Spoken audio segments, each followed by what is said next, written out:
Bienvenue dans une nouvelle vidéo. Aujourd'hui nous allons parler d'un objet que j'utilise pour faire pousser mes plantes à l'intérieur dans des conditions optimales. Nous allons parler de mes cloches. Alors il faut savoir que les cloches ce sont des petits objets qui sont utilisés depuis très longtemps en agriculture et surtout en extérieur, notamment avec la serre. En fait elle favorise la germination des plants beaucoup plus rapidement et beaucoup plus tôt dans la saison.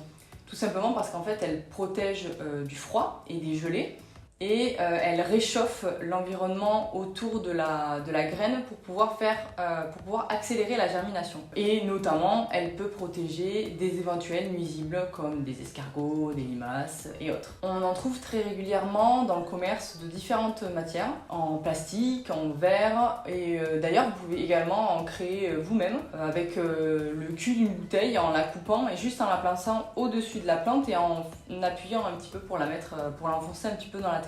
Alors aujourd'hui nous on va pas parler de culture sol et d'extérieur mais plutôt de culture à l'intérieur parce qu'effectivement moi j'utilise pas mal de mes cloches pour faire germer ou du moins accélérer la pousse en intérieur et pour des petites plantes d'intérieur. Alors pourquoi j'utilise des cloches? Tout simplement parce que la cloche, comme je vous l'ai dit précédemment, elle recrée en fait un environnement chaud et humide pour que la plante elle puisse se plaire au maximum et germer vite. La cloche en verre de mon côté, je la mets absolument pas au soleil parce que sinon il pourrait y avoir un effet de serre. Et en fait elle me permet de faire sortir les racines des petites boutures en fait qui viennent de l'eau, qui a un système racinaire encore fragile et qui a besoin d'être dans un environnement le plus opportun, le plus favorable en fait à sa croissance. J'utilise aussi les cloches pour notamment des boutures qui n'ont pas de racines, des boutures directement en terre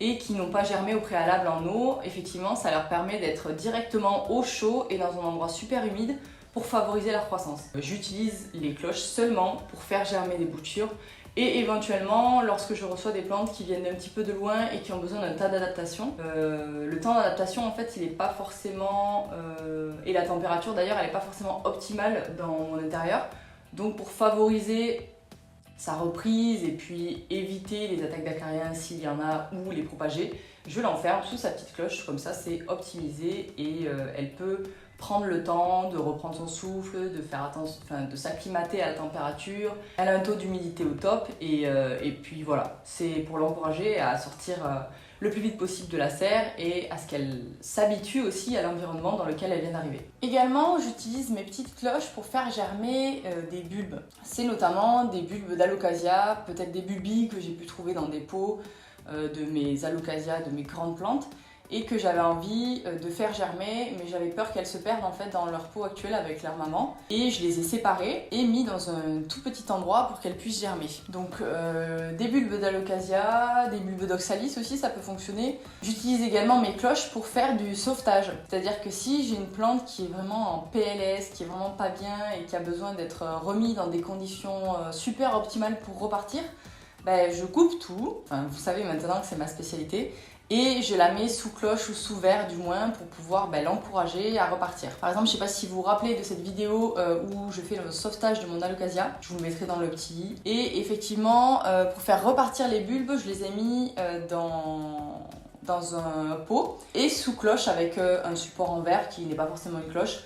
J'ai mis dans de la sphaigne et sous cloche pour que ce soit la chaleur optimisée et l'humidité au top, pour que ça puisse favoriser la sortie des racines et la pousse du bulbe. Donc finalement, que des avantages en fait à faire de la culture sous cloche. Le seul peut-être inconvénient, c'est que ça prend de la place et qu'il n'en existe pas forcément des très grandes. Donc vous pouvez changer ça en les mettant sous serre, mais je trouve que c'est pas la même chose. La serre elle est plus aérée et la cloche elle est... en tout cas moi j'ai choisi que des matières en verre, j'ai pas choisi de cloche en plastique encore. En tout cas j'ai pas testé, mais je sais que la cloche en verre c'est vraiment top. Mais le problème c'est qu'effectivement les tailles elles sont souvent plus petites. Du coup tu peux y mettre que des petites plantes à l'intérieur ou des petites boutures que tu veux essayer de faire partir. Et il faut savoir que sur un meuble ça prend quand même vachement de place. Voilà, pour vous montrer un petit peu les petites plantes que je peux avoir à faire partir en cloche. Là, il y a beaucoup d'humidité, il y a deux bulbes d'Alocasia zebrina qui étaient tout petits, que j'ai réussi à faire germer sous cloche. Je vais vous l'ouvrir. Donc voilà, ça c'est par exemple la première cloche que j'utilise très régulièrement et on peut voir que les feuilles elles sont encore un petit peu humides et que le terreau il est toujours frais. Donc c'est ça en fait qu'on recherche en mettant des plantes sous cloche, c'est que la culture elle est optimisée au maximum pour que la plante puisse faire son système racinaire. Et notamment j'avais fait une bouture de Maranta qui était vraiment pas en très bon état. Et vous voyez elle est vraiment super verte, super claire. Et si on regarde dessous, je sais pas si au zoom ça marchera, mais en tout cas les racines elles se sont vachement bien développées et là on a une bouture qui a marché quoi, et qui de toute façon marchera parce qu'elle est dans un environnement optimisé pour sa croissance. Voilà. Et ici on a une petite bouture d'un pilea qui n'avait pas de racines. Je crois que je l'ai coupé et je crois qu'il est issu de la vidéo que j'ai fait pour bouturer son pilea. Donc j'en avais fait une que j'ai placée en eau et l'autre que j'ai placée directement en terre. Et il me semble que c'est celle-là. Ou alors une autre, de toute façon j'en ai partout des bébés pilea. Et voilà, donc ça c'est une petite serre encore en verre. Et effectivement, si on regarde de près, on a plein de petites feuilles qui apparaissent au centre et du coup ça pousse à fond.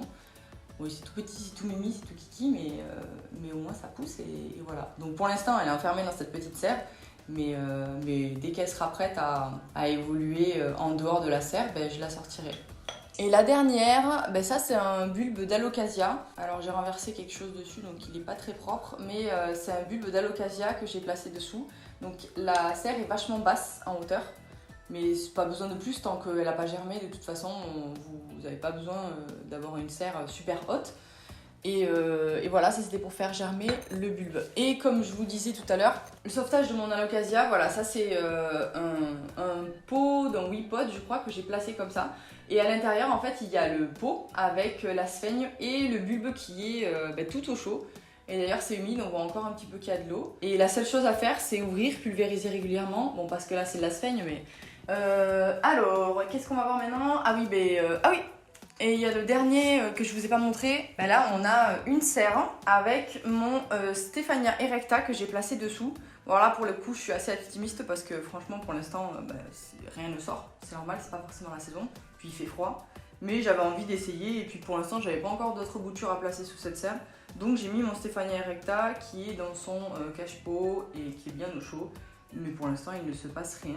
Peut-être qu'il se passe des choses sous la terre, mais là je ne vois rien. Et voilà. Celle-là, je l'ai achetée chez Muy Bueno. C'est un magasin de déco espagnol qui est pas loin de chez moi. Donc je pense que vous pouvez le retrouver sur internet, il me semble. Moi, celle que je trouve la plus jolie, c'est celle-là. Celle-là, je l'avais trouvée chez Söstergren à un moment, mais il me semble qu'elle est plus disponible. Et ensuite, les deux petites en verre comme ça, je les ai trouvées chez Ikea. Si vous voulez, je vous partagerai, j'avais fait un article sur le sujet sur mon blog où je cherchais justement des sites où on pouvait retrouver des cloches avec un petit support en bois parce que je trouve que c'est ce qui est le plus joli. Mais le plus souvent c'était chez La Redoute je crois. Et après, je crois que... je sais pas si vous connaissez les créations des fleuristes de fleurs séchées. Souvent ils les mettent sous cloche avec un petit support en bois que je trouve assez mignon. Mais pour le coup, moi j'ai envie de les utiliser pour faire de la culture. Donc il me semble que chez les grossistes des fleuristes, vous pouvez en trouver. Je sais pas si vous y avez accès, moi j'y ai pas accès, mais je me dis qu'il doit y en avoir là-bas. Et à moindre coût parce que c'est quand même un investissement. C'est vrai que c'est assez joli, mais c'est assez cher. Et peut-être éventuellement aussi dans les rayons cuisine, parce que je crois qu'on utilise ça aussi en déco pour mettre le fromage, je crois, dessous. Ou les gâteaux aussi, en pâtisserie peut-être. Peut-être en pâtisserie aussi. Je trouve que si vous faites un élevage ou une grosse culture, la cloche ne sera pas adaptée. Je pense que dans ce cas-là, il faudra investir plutôt dans une serre dans laquelle vous mettrez un humidificateur, un petit ventilateur pour aérer tout ça. Ah oui, et notamment les cloches, n'hésitez pas à les ouvrir régulièrement. Il me semble que Sauvane, elle avait dit un truc du genre de toute façon la nuit les plantes elles stagnent donc et puis tant qu'elles subissent pas un gros courant d'air vous pouvez les ouvrir histoire que l'humidité s'envole un petit peu et quand vous voyez que ça commence à sécher à l'intérieur n'hésitez pas à réarroser, pas trop non plus parce qu'il faut pas non plus que l'humidité soit trop forte et faire pourrir la plante, c'est toujours pareil, il faut toujours faire attention à ça. Mais dès que vous voyez que le terreau sèche, vous arrosez et vous refermez. Et puis n'hésitez pas à les nettoyer de temps à autre, donc du coup ça fera une petite pause pour vos plantes qui étaient dessous. Et peut-être que je vais vous parler aussi vite fait du changement en fait, de la sortie en fait de serre des plantes. Parce que on est d'accord qu'elles étaient toutes petites, on les a mis dans une atmosphère parfaite pour qu'elles puissent pousser, elles étaient au chaud. Et je pense que tant que la plante ne pousse pas, c'est-à-dire qu'une nouvelle pousse ne sort pas du centre et que les racines elles sont pas bien installées dans le pot, il faut pas les sortir. Bon, après le problème c'est qu'elle va peut-être pousser et aller taper sur le haut de la cloche, mais peut-être dans ce cas-là la tailler et laisser le système racinaire se faire, parce que je pense que si le système racinaire est pas bien installé, vous pouvez lui créer vraiment un choc en sortant de la cloche et peut-être la faire mourir, ce qui serait dommage. Jusqu'à maintenant j'ai pas eu de soucis. Je les ai sortis de serre doucement et mis dans des endroits vraiment optimaux, je sais pas, dans des endroits vraiment adaptés en fait, et surtout dans des endroits où je pouvais les regarder régulièrement, parce qu'il fallait que je regarde si elles avaient une réaction, si elles étaient stressées. Si vous les sortez de cloche et que vous voyez qu'elles sont pas bien, soit vous les remettez à l'intérieur, soit vraiment vous faites tout pour qu'elles soient chouchoutées au max et que sa transmission se passe bien. Si vous vous demandiez où étaient situées mes cloches par rapport à la lumière, mais en fait elles sont à environ 2 mètres je crois de ma fenêtre, et elles sont posées sur un meuble juste à côté. Je trouve que ça fait assez décoratif, et en plus elles ont une bonne lumière, jamais de soleil direct, et puis voilà. Je crois que j'ai rien oublié. En tout cas, si jamais vous avez d'autres questions, n'hésitez pas à me les poser en commentaire, parce que c'est possible que j'ai oublié des choses. Mais je pense que c'était plutôt complet là. Merci beaucoup. J'ai Janine la Locazia qui tremble derrière. J'espère que cette vidéo vous aura plu. Voilà, c'était un focus sur mes cloches, parce que je sais que j'ai beaucoup de questions sur les réseaux sociaux sur ce petit objet, et notamment sur pourquoi j'en utilise. Donc voilà, c'était un petit résumé. J'espère que ça vous aura plu. N'hésitez pas à me le dire en commentaire, notamment si vous avez vu des objets chez moi qui vous intéressent et dont vous aimeriez savoir l'utilité et pourquoi je les utilise. Voilà, je trouve que c'est assez sympa de découvrir des objets qui peuvent nous aider à la culture de nos plantes, surtout quand ils sont aussi mignons que les cloches, parce que je trouve que c'est assez déco comme élément. Et puis voilà, je vous dis à la prochaine!